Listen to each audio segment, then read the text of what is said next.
Përshëndetje dhe mirë se vini sërish në një video tjetër. Unë jam Alma dhe sot doja të flisja me ju në lidhje me një temë tepër delikate që na prek ne të gjitha femrave, siç është tetori roz ose ndryshe muaji i ndërgjegjësimit të kancerit të gjirit. Duke qenë se e gjithë gjinia femërore ka forca më e madhe që natyra ka. Kjo thjesht është një sëmundje si gjithë të tjera dhe e vetmja gjë që ndryshon nga sëmundjet e tjera është diagnostikimi i hershëm që kërkon në fazat më të hershme. Dhe unë para disa viteve kam pasur një problem shëndetësor, një ditë unë ngrita në mëngjes dhe ndjesha shumë e lodhur, e këputur, si i themi ne. Kisha dhimbje të gjirit të majt, kisha rrjedhje. Kjo gjendje vazhdoi edhe në ditët në vazhdim dhe mendova të vija të bëja një vizitë. Bëra një vizitë këtu në qytetin e Durrësit në një klinikë private dhe doktori më tha që nuk është se shikon ndonjë gjë serioze, thjesht është një fazë kalimtare që ne femrat i kalojmë gjatë ditëve tona. Por që nuk ishte kështu. Ai më sugjeroi që të pija qetësuese, paracetamol dhe do kalonte kjo fazë dhe disa kompresa, ta mbaja me kompresa. Por kjo gjë nuk funksionoi për mua, kështu që në ditën në vazhdim këto simptoma po bëheshin akoma edhe më të rënda. Fillova të kisha temperaturë, tamam temperaturë dhe gjiri i majt ma entje, kisha dhimbje të forta, të padurueshme. Është fikse ajo ndjesia për gjitha ju nënat që jeni duke i dhënë gjik fëmijëve, që është ajo kur të vinë qumshi gjiri dhe fëmia nuk tërheq si në dur dhe gjiri merr entje dhe dhimbje të papërshkrueshme.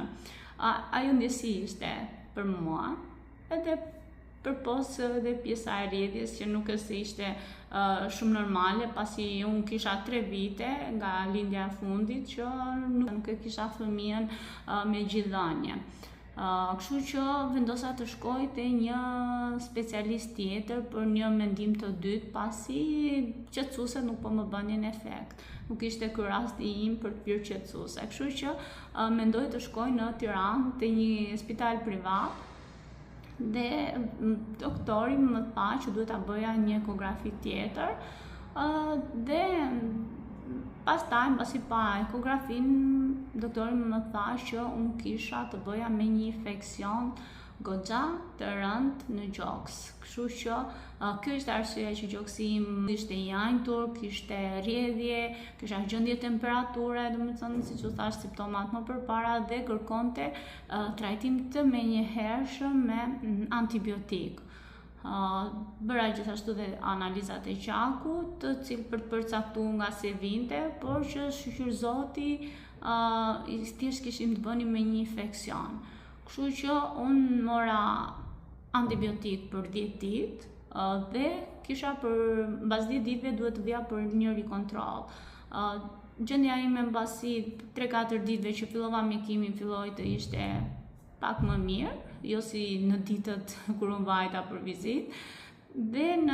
Por që prap kisha shqetësime, kështu që kur vajta për rikontroll prap në mbas 10 ditëve mora edhe një kur të dytë, po me antibiotik për 7 ditë të tjera. Kështu që nga doktori i parë që ma shfaqi si një gjendje që është kalimtare, unë përfundova në një fazë tjetër më të rëndë, që ishte për 17 ditë antibiotik. Kështu që nuk ishte diçka tepër e lehtë për ta kaluar thjesht me qetësuese, por domethënë kërkonte terapi të menjëhershme dhe në kohë zgjatje. Kështu që bëra shumë mirë që vajta për një mendim të dytë, kështu që mbasi mbarova të gjithë këtë terapin, doktori më sugjeroi që unë duhet të isha në monitorim për gjithë vitin e ardhshëm, duhet të bëja këto ekot çdo 3 muaj, pastaj çdo 6 muaj. Domethënë duhet të bëja këto kontrollet rutinë. Dhe unë sot e kësaj dite vazhdoj të jem në monitorim duke bërë analizat, ekografit në ditët ose në data që doktori mi ka shkruar. Kështu që dhe ju vajza, mos e lini shëndetin tuaj mbas dore, mos i lini gjërat deri në momentin e fundit të agravojnë, nëse nuk ju pëlqen mendimi i një doktori që ju duket që nuk përkon me simptomat tuaja. Mos prisni derisa shëndeti juaj të vejë në gradën e fundit, kështu që kërkoni mendimin e një specialisti të dytë. Bëjni këto kontrole që ju a përcakton doktori, se kontrolet në fazat më të hershme është gjë më e mirë për ne. Për mua ajo periudhë ka qenë si një periudhë, një mësim që unë duhet kujdesem pak më mirë për veten time, me stilin tim të jetesës. Duhet të bëj patjetër analizat dhe kontrolet në datat ose në muaj që doktori më ka sugjeruar. Një sugjerim tjetër nga ana e doktorit ishte që bëjmë datë kontrole të rutinë për të pasur për të parë ndonjë ndryshim që mund të vërejmë nga jashtë pjesës së gjirit, për ndonjë kokër ose ndonjë ndryshim në formë ose në madhësi. Kështu që kjo është një nga gjërat kryesore që çdo kush nga ne duhet ta bëj, pasi unë para se të më ndodhte kjo as nuk e kisha iden fare, mendova se kjo sëmundje nuk do më prekte kurrë dhe presoj Zoti mos të më preki kurrë, domethënë në gradën më të rëndë. Por që ndodh, kështu që për të gjitha ju vajza mos mendoni që jemi shumë të reja dhe asgjë nuk na ndodh, kjo sëmundje nuk pyet për asnjë. Duhet patjetër të kontrollojmë.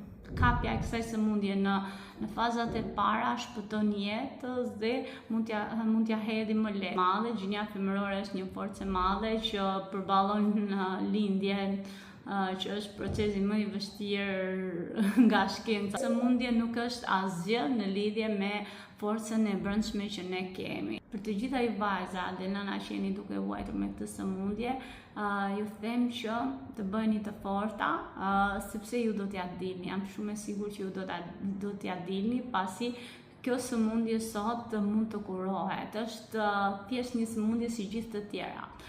Kështu që duke ju falenderuar që e keni ndjekur këtë video deri në fund, jemi ke video radhës. Ju përshëndes.